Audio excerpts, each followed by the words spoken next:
पण नाटकातल्या चुकांमध्येही गमती जमती आहेत. तर अशा फंबल विषयी तुमच्याकडे काही आठवणी, काही प्रसंग आहेत अनिता? आता मध्यंतरी तो राजहंस एक नावाचं आम्ही प्रायोगिक नाटक करतो. त्या नाटकात शेवटाकडे असं एक इमोशनल प्रसंग आहे आणि माझं असं वाक्य आहे, की तुम्ही दुसरी मुलगी बघा, माझ्यापेक्षा चांगली बायको मिळेल तुम्हाला. तर मी म्हटलं, की माझ्यापेक्षा चांगला नवरा मिळेल तुम्हाला.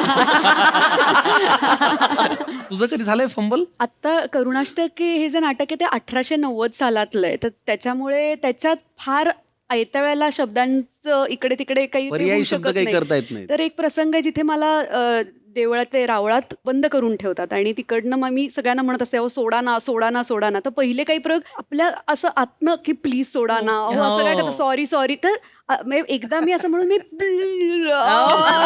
सोडा ना असं म्हणजे इंग्लिश शब्द त्या नाटकात जे येतात प्लीज गिळला. की प्लीज गिळला किंवा सॉरी खूप वेळा एक अचानक इथपर्यंत आलेलं असतं. आता आता त्याची सवय झाली, पण पहिले काही प्रयोग थोडं वेळ गेला.